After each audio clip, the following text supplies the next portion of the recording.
Hello दोस्तों। Hello and good morning. मौसम change हो गया है, गर्मी हो गई है, इसीलिए राइड्स दिन में पॉसिबल नहीं है। अर्ली मॉर्निंग हम लोग राइड करते हैं आजकल। आज मैं और जसकीरत जी राइड करने वाले हैं। जसकीरत जी राइड करेंगे बादल को। बादल अभी प्रेग्नेंट हो गई है शान हिंद से, और मैं दूसरी घोड़ी को राइड कर रहा हूँ जिसके सायर हैं गोल्डन स्टार, और ये प्रेग्नेंट है आलमगीर से।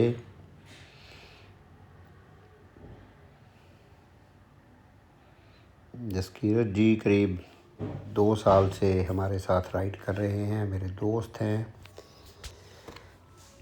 और मेरे जैसे ही स्वभाव के हैं, जो घोड़ा चलाने में ज़्यादा तेज़ी नहीं करते।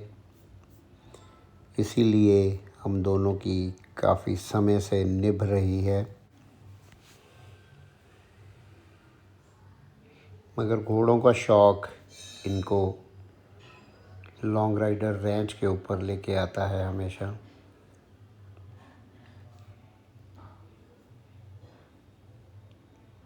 हमारे रेंज के ऊपर हम राइडर्स को लॉन्ग राइड्स ऑफ़र करते हैं, मगर ट्रेन्ड राइडर्स के लिए, not for the untrained Riders, क्योंकि हमारे पास कंट्री साइड ही है राइड करने के लिए, और कंट्री साइड में जब तक आप ट्रेन ना हो तब तक राइड पे नहीं जाना चाहिए।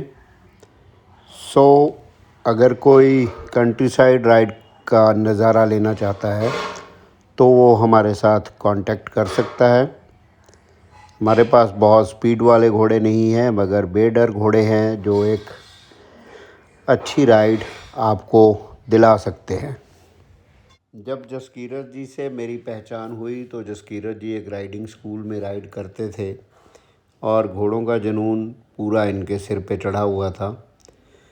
तो ये मेरे पास आए और बोले कि मुझे एक घोड़ी रखनी है। जब हम दोनों ने प्लान किया, मैंने इनको समझाया कि घोड़ा रखने के लिए क्या क्या चीज़ें चाहिए, तो वो इंफ्रास्ट्रक्चर काफ़ी महंगा होता जा रहा था।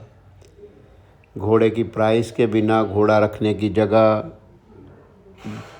घोड़े को संभालने वाले बंदे के रहने की जगह, चारा रखने की जगह, सैडल रखने की जगह, तो एक काफ़ी बड़ा इंफ्रास्ट्रक्चर है। अगर एक बिगनर कोई बंदा जिसके पास ऑलरेडी कोई कैटल शेड वगैरह नहीं है, तो उसके लिए एक घोड़ा रखना भी काफ़ी मुश्किल होने वाला होता है, क्योंकि घोड़ा रखने का फार्म बनाने के लिए, शेड बनाने के लिए काफ़ी ज़्यादा खर्चा हो जाता है। तो एंड ऑफ द डे मैंने कोई एक अच्छी ऑफ़र जसकीरत जी को दी और उनको वो ऑफ़र पसंद आई। पिछले 2 साल से जसकीरत जी मेरे साथ राइड कर रहे हैं और इनका जो राइडिंग का स्टाइल है वो बड़ा शांति वाला है, और ये मोस्ट ऑफ़ द टाइम्स अकेले भी घोड़ी लेके राइड पे चले जाते हैं।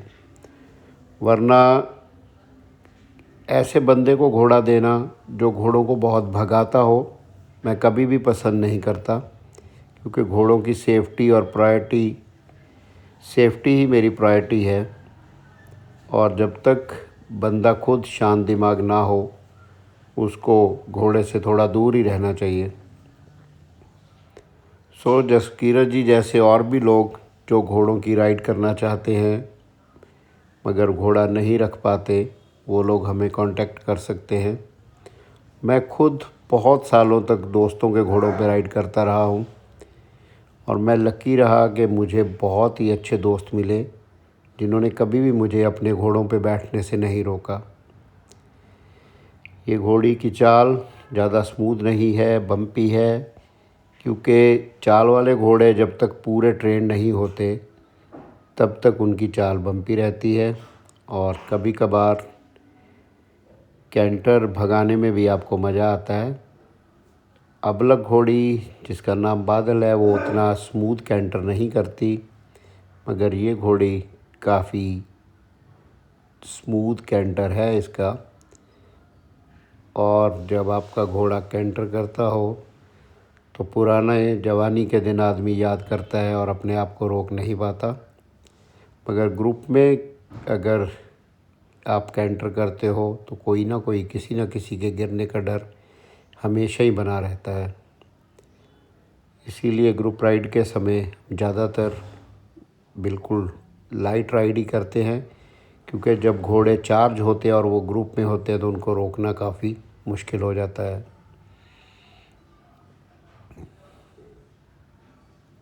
फाइनली राइड के बाद हम लोग फार्म की तरफ आ रहे थे, तो एक हमारे पड़ोसी गांव में भाई साहब हैं, उनके पास पहले घोड़ियाँ होती थी, बीच में वो शौक़ छोड़ गए, अब दोबारा से उनको शौक़ लगा है, तो ये एक खूबसूरत घोड़ी वो लोग लेके आए हैं।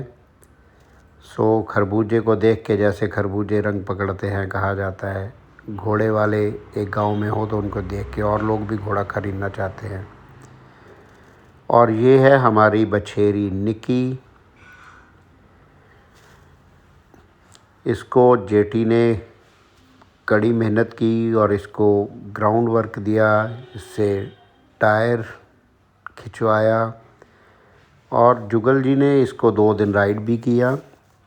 और मैंने फ़र्स्ट टाइम देखा है कि फ़र्स्ट राइड में ही कोई घोड़ी बहुत तेज़ रहवाल चल रही हो, मगर इसकी उम्र छोटी है तो हमने इसको तेज़ी वाला वो चैप्टर आगे नहीं बढ़ाया। इसकी नीयत अच्छी है तो ये स्पीड तो कभी भी पकड़ लेगी।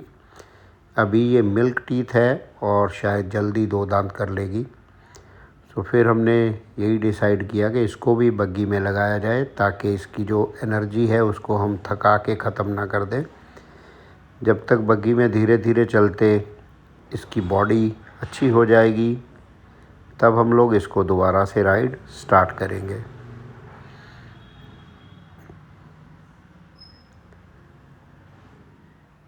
वैसे तो 2.5 साल 3 साल पे लोग कहते हैं कि राइड करना चाहिए, घोड़े को ब्रेक नहीं करना चाहिए, मगर हल्की फुल्की राइडिंग मारवाड़ी घोड़ों में अक्सर स्टार्ट कर दी जाती है। काफ़ी मुशक्क़त का काम होता है घोड़े को बग्गी में लगाना। हमारे पीछे कार आ रही है, जो भाई साहब शायद लगातार हॉर्न बजा रहे हैं। आजकल वो ज़माना नहीं रहा कि घोड़े वालों को रिस्पेक्ट दे के लोग रास्ता छोड़ दें। आजकल गाड़ी वालों का बस चले तो आपके घोड़े के ऊपर गाड़ी चढ़ा के निकल जाएं, और लोगों में पेशेंस नहीं है, और ना ही आप किसी को मजबूर कर सकते हैं कि वो आपको रास्ता दे। सो बीच बीच में नई घोड़ी होने की वजह से जुगल जी हेल्प करते हैं। जुगल जी अपनी घोड़ी को आलमगीर के पास मीटिंग के लिए लेके आए, जिसमें थोड़ा टाइम लगा, तो हमने जुगल जी के आने का पूरा फ़ायदा उठाया, क्योंकि जब उस्ताद आपके साथ हो तो आपका काम और भी आसान हो जाता है। ठीक है जी।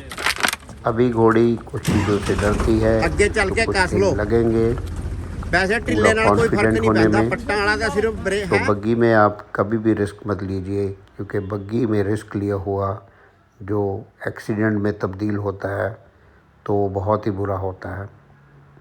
राइडिंग के समय घोड़ा आपको गिरा के भाग जाए तो उतना रिस्क की बात नहीं है, मगर बग्गी में एक्सीडेंट हुआ तो आपके लिए, राहगीरों के लिए और घोड़े के लिए काफ़ी ज़्यादा मुश्किल काम होता है।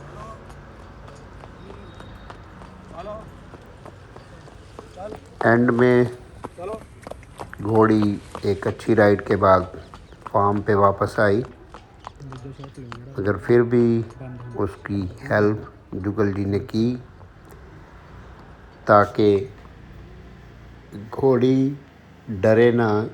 एक बार घोड़ी बग्गी में डरना झाड़ना शुरू हो गई, उसको करेक्ट करना काफ़ी ज़्यादा मुश्किल होता है। वैसे तो ये चीज़ें शुरुआत में ग्राउंड में करनी चाहिए, मगर इतना बड़ा ग्राउंड जिसमें बग्गी चलाई जा सके हमारे पास अभी नहीं है।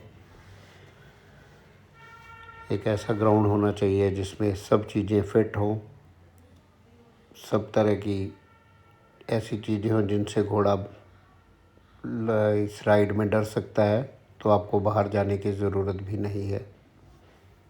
थैंक यू दोस्तों।